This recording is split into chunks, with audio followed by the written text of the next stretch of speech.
মায়েরা মনে করছেন পর্দা। শুনিলেন আজকে মানুষের অবস্থাটা কেমন। ইনি আমার খাস বন্ধু ধরেলেন, বন্ধুতে আর বন্ধুতে আর কি মাজাক হয় না? হয় না? কথা বলেন, মাজাক হয় না? তো ইনাকে মাজাক করে আমি যদি বলি ভাই আপনার বইয়ের ব্লাউজের সাইজ কত, বন্ধুত্ব থাকবে না, সম্পর্ক ছিন্ন হবে? কথা বলেন, সম্পর্ক ছিন্ন হবে। ভেবে দেখুন, আপনার বন্ধু খালি বলেছে তোমার বইয়ের ব্লাউজের সাইজ কত, আপনি সম্পর্ক ছিন্ন করেছেন। হাইরে মুসলমান, তোমার বিবিকে বাজারে ঠেলে দিয়েছো, একটা পর পুরুষ দোকানে বসে আছে, তোমার বিবি গিয়ে বলছে দাদা আমার একটা 40 সাইজের ব্লাউজ বার করো, তখন তোমাকে লজ্জা লাগে না? কথা বুঝাতে পারলাম? বুঝাতে পারলাম? আমি গুদা বাংলায় বয়ান করছি যাতে আপনার ব্রেনে ঢুকে, আপনি আপনার বইয়ের প্রয়োজনের জিনিসগুলো এনে দিতে পারেন না। আমাদের অনেক যুবক হারামখোর চায়ের দোকানে আড্ডা মারে, চাষেতে আড্ডা মারে, গ্রামে আড্ডা মারে, খেলার ময়দানে বন্ধুদের সঙ্গে আড্ডা মারে। যদি বউ বলে আমার এগুলো প্রয়োজন, হারামখোর বউকে বলে টাকা নে আর টোটো করে বাজারে চলে যায়। তো তোর বউ পালাবে না, তা মৌলবীর বউ পালাবে? আজীব মাসলা।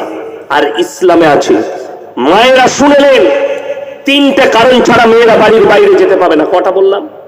তিনটে। মারাত্মক। 1 নম্বর, যদি কোনো কাছের নিকটতম আত্মীয় মারা যায় তবে যেতে পাবে পর্দার সহিত। পর্দাটা কি? এমন একটা কাপড় দিয়ে ঢাকা দিবে তার বাইরে থেকে যেন বোঝা না যায় আর ভেতরে যে নারীটা যাচ্ছে তার শরীরের অঙ্গ প্রত্যঙ্গ কেমন। নাম্বার 2, যদি তার শরীর অসুস্থ হয় ওইভাবে পর্দার সহিত ডাক্তারের কাছে যেতে পাবে। নাম্বার 3, হজ ফরজ হলে হজ করতে পাবে পর্দার সহিত। বড় কষ্ট লাগে আমার মা, আমার বোন, আপনি পর্দা করছেন না। 100টার মধ্যে 80টা মহিলা জাহান্নামী হবে। তার কারণ হবে নিজের শরীরকে পর পুরুষের কাছে দেখানো, বেপরদাহি। আর 20টার মধ্যে 10টা মেয়ে এমন জাহান্নামে যাবে খালি গীবত আর চুগলি করার কারণে। আল্লাহ রাসূলের হাদিস, আখরি জামানায় এক শ্রেণীর আলেম, সেজে থাকা আলেম, রূপধারী আলেম ইসলামকে বিকৃত করবে। কিয়ামতের দিনে এরাই হবে জাহান্নামের কঠিন প্রথম খোরাক। ওই জন্য প্রত্যেকটা ভাই হাত তুলে বলুন তো আমরা ইমানদার হব ইনশাআল্লাহ? ইমানদার হন।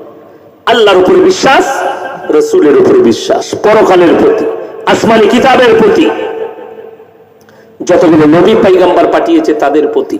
আল্লাহ তাআলা আমাদের সকলকে কবুল করুক, আজকের রাত্রিকে কবুল করুক, আজকের জলসাকে কবুল করুক। এই জলসা কমিটিকে আল্লাহ কবুল করলে, এই জলসার যে সমস্ত ভাইয়েরা মেহনত করে আজকের জলসাকে দিয়েছে, যে ভাইয়েরা আমাদের জলসাকে মেহনত করে দিয়েছে, জদ্দোজেহাদ করে জলসা দিয়েছে, শ্রম দিয়ে, টাকা দিয়ে খরচা করে জলসা করেছে, আল্লাহ তাদের সকলের জানে মালে ইজ্জতে বরকত দেখ, তাদের কারোবারে ব্যবসা বাণিজ্য রুজি রোজগারে আল্লাহ বরকত দেখ। আমিন। ওয়া আখিরু দাওয়ানা আনিল হামদুলিল্লাহি রাব্বিল আলামিন।